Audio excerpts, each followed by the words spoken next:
Hola amigos y amigas de Escuela PCE, vamos a resolver el examen de filosofía de la convocatoria de España del curso 2022-2023. Lo primero que nos encontramos es un test con 15 preguntas en las que solo hay que responder a 10. Cada respuesta correcta suma 0,2 puntos y cada error resta 0,05 puntos. La primera pregunta que nos encontramos dice, según Parménides, A, el ser es y el no ser no es. B, el ser depende del tiempo y el espacio. Y C, ninguna de las anteriores. La respuesta correcta sería la A. El ser es y el no ser no es. La pregunta número 2 nos dice, según los sofistas, las leyes humanas, A, son reveladas por los dioses. B, son el paso del mito al logos. C, son relativas y convencionales. Bien, podemos decir que la respuesta correcta es la C, son relativas y convencionales. La 3 dice, aunque ser se dice de muchas maneras, Aristóteles emplea el término ser fundamentalmente como A, sustancia, B, idea, C, abstracción. A, sustancia, es la respuesta correcta. La 4 dice, la fórmula latina credo ut intelligam quiere decir A, creer para entender, B, creer o entender y C, creo sin entender. La respuesta correcta es la A, que como sabemos pertenece a San Agustín, el pensador medieval Agustín de Hipona. La 5 dice, ¿qué filósofo griego influyó notablemente en Tomás de Aquino? Tomás de Aquino, otro pensador medieval.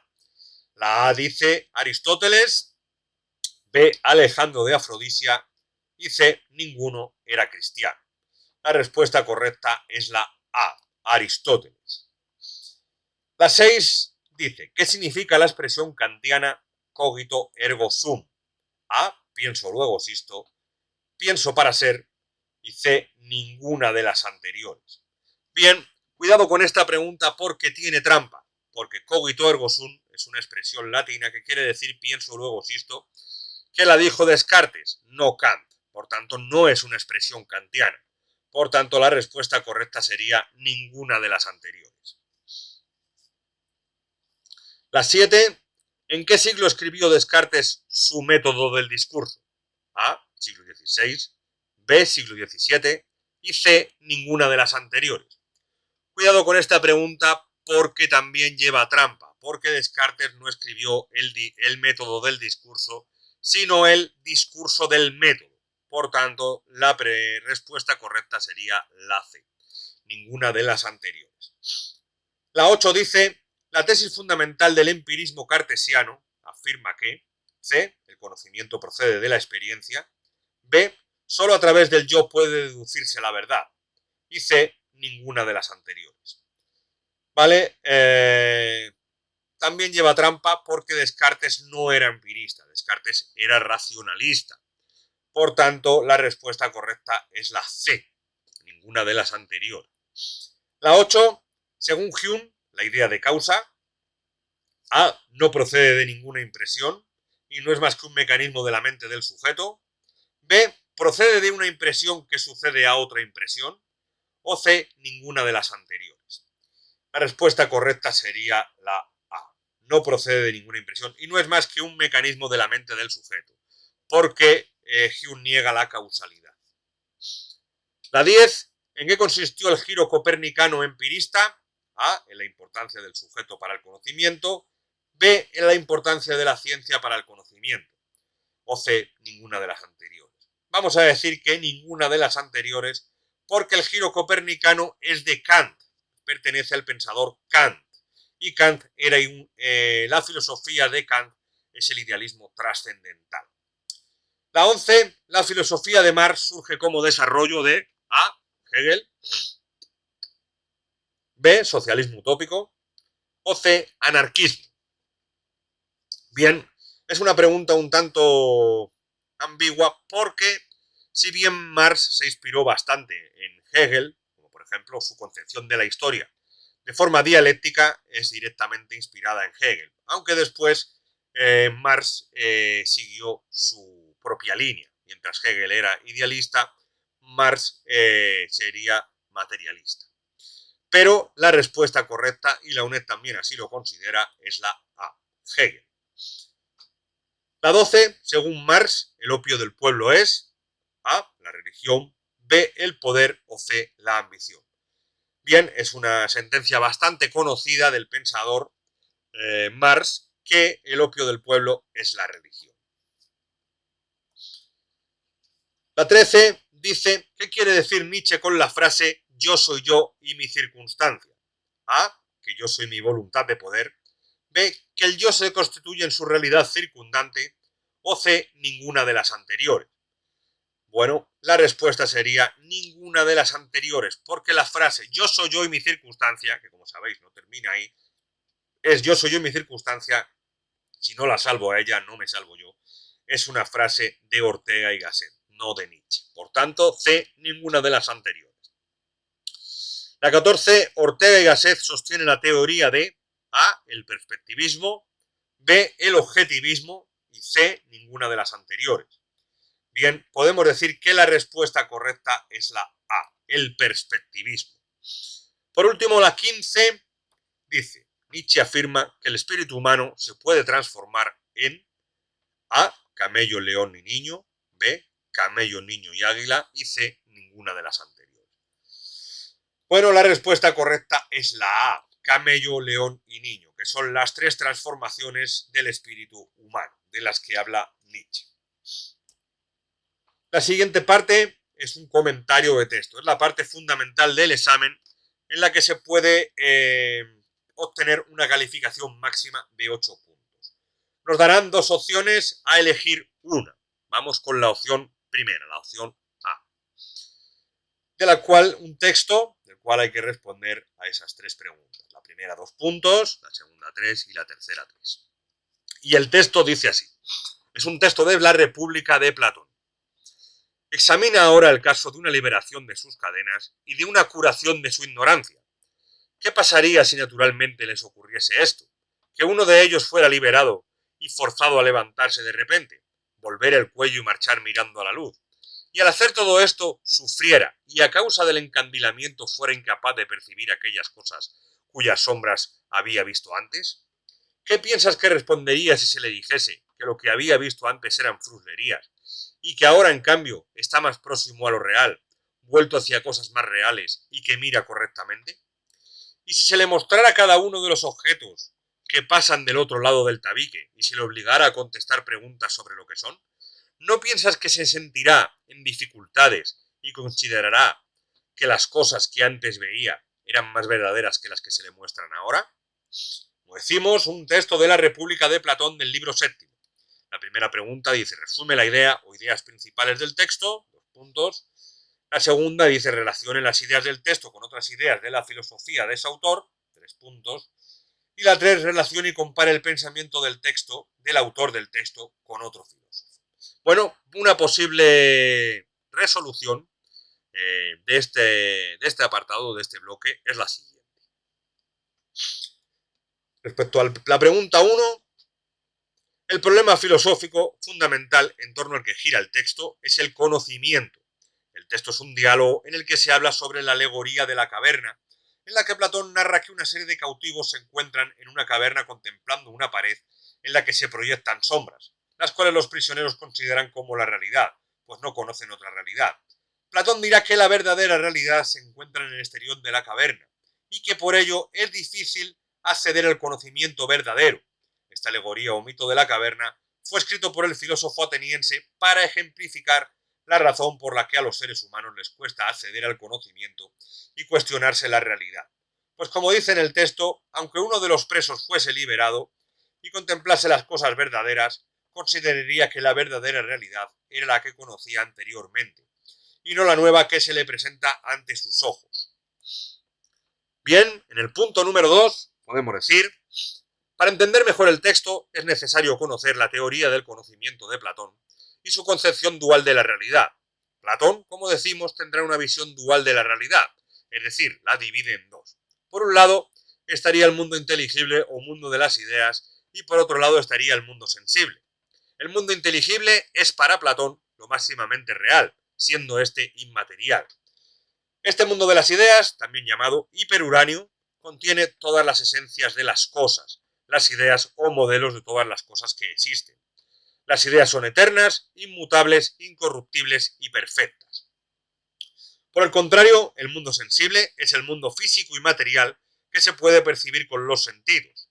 Este mundo físico no es el mundo real, sino que es una copia del mundo inteligible, que es el mundo verdadero. Las cosas del mundo sensible son temporales, materiales, físicas, perecederas, cambiantes y corruptibles. Por ejemplo, en el mundo inteligible se encuentra la esencia o idea de árbol. Y en el mundo sensible están todos los árboles físicos, cada uno diferente, pero todos participan de la idea de árbol. Según Platón, existe la figura de un creador llamado Demiurgo, que transforma la materia para crear los objetos del mundo inteligible, tomando como modelo las ideas del mundo inteligible. Para crear los objetos del mundo sensible, tomando como modelo las ideas del mundo inteligible. Siguiendo esta línea, Platón concibe al ser humano como una realidad dual. Este está compuesto por alma y cuerpo. El alma pertenece al mundo inteligible y el cuerpo pertenece al mundo sensible. El alma está atrapada de forma accidental en el cuerpo físico, pues pertenece al mundo de las ideas y debe regresar a él. Podemos decir que el alma está prisionera en el cuerpo. El alma, antes de encarnarse en un cuerpo físico, es decir, antes de caer del mundo inteligible al mundo sensible, pudo contemplar las esencias de todas las cosas, pero al nacer con un cuerpo material olvidó este conocimiento. Esto lo cuenta en la alegoría del carro alado. De este modo, para Platón, el conocimiento consiste en recordar. Este proceso se conoce como anamnesis. Anamnesis o anamnesis es el acceso al conocimiento que realiza el alma por medio del recuerdo de las esencias del mundo inteligible. Para que el alma pueda llevar a cabo este proceso, Platón propone la dialéctica. Por medio del diálogo, el alma va prescindiendo del conocimiento falso aportado por los sentidos, la doxa. Así podrá ir accediendo progresivamente al conocimiento verdadero, a la episteme.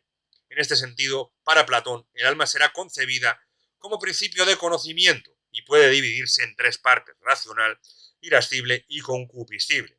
La parte racional será la más importante, es la parte del alma que puede conocer la verdadera realidad y además es la encargada de gobernar a las otras dos partes.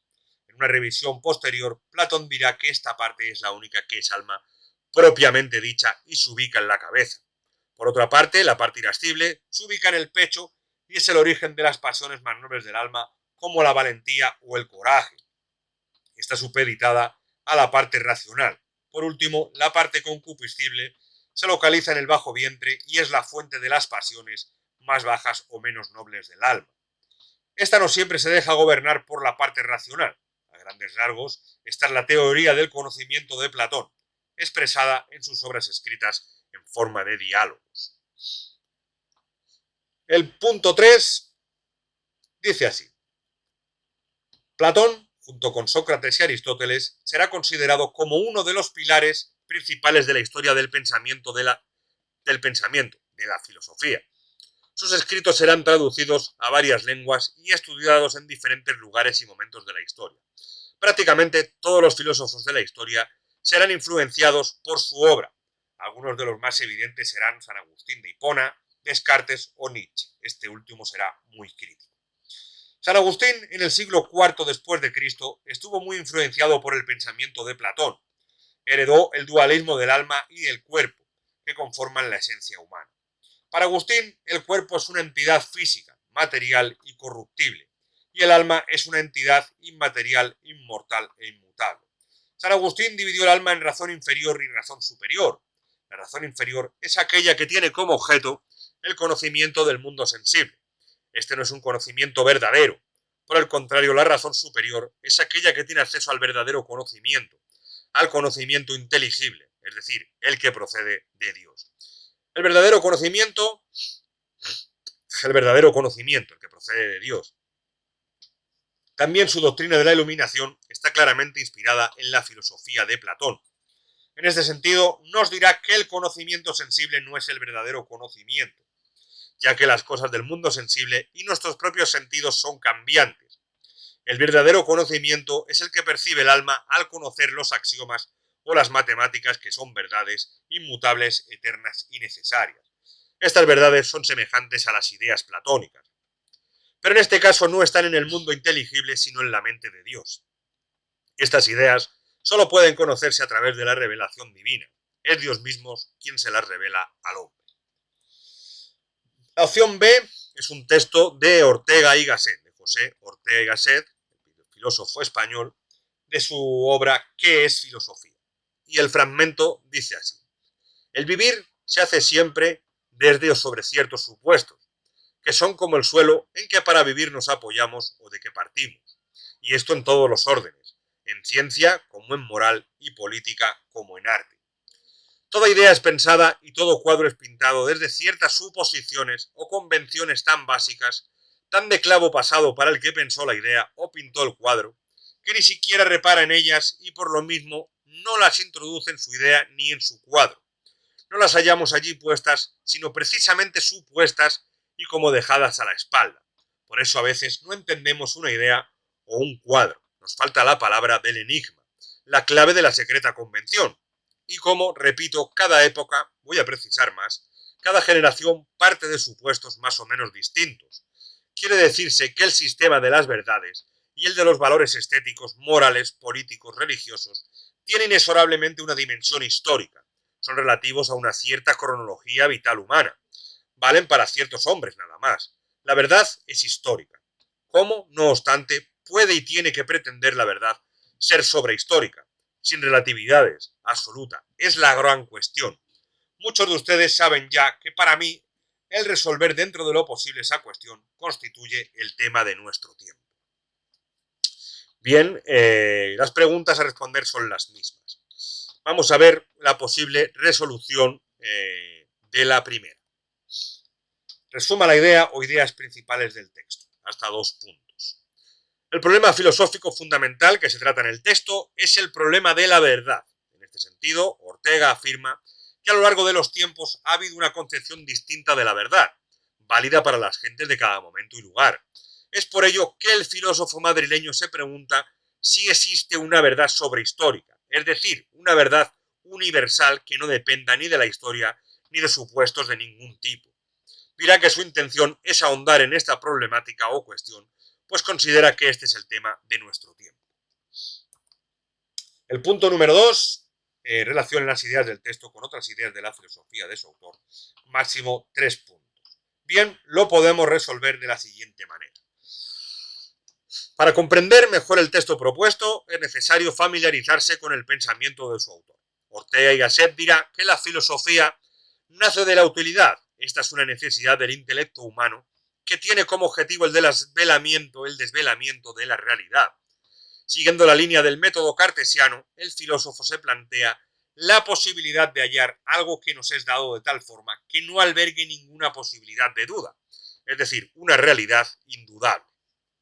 Llega a la conclusión que esa realidad que escapa a toda duda no es la conciencia, idealismo, racionalismo, pero tampoco es el mundo objetivo, empirismo, sino que la realidad última y verdadera es la vida particular de cada individuo. El filosofar es una manifestación de la vida misma, una acción vital. Vivir es un encontrarse con el mundo, con las experiencias propias del camino vital. En este sentido afirmará: yo consisto en ocuparme con lo que hay en el mundo, y el mundo consiste en todo aquello de que me ocupo y en nada más. Ortega dirá, siguiendo en cierto sentido la filosofía existencialista de Heidegger, por ejemplo, que debemos vivir para una finalidad y para alcanzar esta debemos desde nuestra libertad buscar un proyecto de vida. Así añadirá, si nuestra vida consiste en decidir lo que vamos a hacer, quiere decir que en la raíz misma de nuestra vida hay un atributo temporal.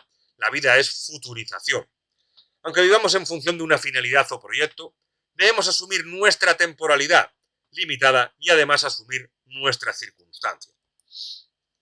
La circunstancia es aquello que constituye el fundamento de la vida. Nada puede existir sin ella y condiciona de algún modo nuestra vida. Por eso la vida humana es una imposición. El hombre se haya lanzado a la vida en un mundo que no ha elegido y que en esencia no puede cambiar el orden del mundo. Aquí podemos citar la conocida sentencia del filósofo madrileño: yo soy yo y mi circunstancia. Pero esta frase no termina aquí, continuaría del siguiente modo: si no la salvo a ella, no me salvo yo. Si hablamos del pensamiento de Ortega y Gasset, necesariamente tenemos que hablar de la razón vital. La forma raciovitalista de pensar se puede englobar en la sentencia: yo soy yo y mi circunstancia. Con ella, Ortega quiere señalar que la circunstancia es todo aquello que no soy yo mismo, pero que de algún modo condiciona lo que soy: las creencias, la sociedad, el físico. Ortega defiende el concepto de razón vital para superar la oposición entre racionalismo y vitalismo. Dirá que el racionalismo no es totalmente válido porque se termina acotando y limitando demasiado la realidad. A su vez, el vitalismo por sí mismo tampoco le convence, porque este, al dar plenitud a la vida, termina por excluir a la razón. La razón vital es la condición necesaria para el conocimiento. Esta actúa desde el sujeto con su circunstancia, enmarcado en una realidad social e histórica. La razón vital está unida a la vida del ser humano en su devenir histórico. El hombre, más que una naturaleza, tiene una historia. Su vida no está predestinada por su esencia, sino que se va construyendo en la esfera temporal. El ser humano se halla inmerso entre las cosas y la sociedad y su devenir. Por ello, la razón histórica para Ortega y Gasset es el medio más adecuado para conocer la realidad humana, aunque no es el medio definitivo. Para concluir con el pensamiento de Ortega, se nos hace necesario también hablar del perspectivismo. Resulta un problema definir la verdad, pues encontrar aquello que las cosas son en sí es una tarea imposible. Pues a lo largo de la historia vemos cómo el ser humano y su forma de pensar ha ido cambiando. Resulta muy difícil encontrar una constante en el universo. El filósofo considera que la forma más adecuada para acceder al conocimiento, para conocer la verdad, es considerar esta como perspectiva. Es decir, que el hombre nunca podrá alcanzar la verdad absoluta, solo podrá contemplarla desde su propio punto de vista, desde su perspectiva, el perspectivismo, de ahí el perspectivismo. Cada perspectiva es una imagen única del mundo, única para cada individuo pensante, pero niega que esta sea una visión subjetivista, ya que afirma que tanto más acertado será nuestro conocimiento del mundo, cuantos más puntos de vista o perspectivas tengamos en cuenta. Finalmente concluye afirmando que únicamente un ser omnisciente como Dios puede contemplar todas las perspectivas y por consiguiente la verdad absoluta. Por último, la pregunta 3, que dice, relaciona el pensamiento del autor con otros filósofos u otras corrientes de pensamiento. Ortega, con su idea de razón vital, concilió en cierto modo el racionalismo de Descartes y el vitalismo nietzscheano. Por otro lado, podemos relacionar en cierto sentido el pensamiento del filósofo madrileño con el pensamiento del pensador decimonónico Karl Marx. Ortega dirá que el individuo debe salvar sus circunstancias y no ser masa, sino minoría selecta, que es la parte de la sociedad que hace avanzar la historia. Por su parte, Marx dirá que la historia es la lucha de clases, la lucha entre la clase trabajadora y la clase dominante. Al igual que la minoría selecta, el proletariado debe tomar conciencia de su situación y rebelarse contra esta para poder cambiar su realidad, su circunstancia e implementar la dictadura del proletariado. Algo parecido afirmaba San Agustín al concebir la historia como la lucha entre la ciudad de Dios y la ciudad terrena, y que la ciudad de Dios debía imponerse sobre la terrena. También, como vimos anteriormente, podemos relacionar a Ortega con Descartes, pues ambos buscaban una certeza de la cual no se pudiese dudar. Descartes la encontró con el método cartesiano y su cogito ergo sum, pienso luego existo. Y Ortega la encontró afirmando que la realidad última y verdadera es la vida particular de cada individuo, es decir, la realidad radical. Hasta aquí la resolución del examen de la convocatoria de España de la asignatura de Filosofía del curso 2022-2023. Recordar que puedes preparar los exámenes con Escuela PCE, puedes prepararlos con nosotros y toda la información que necesitas está en la web escuelapce.com. Nos vemos, un placer, hasta pronto.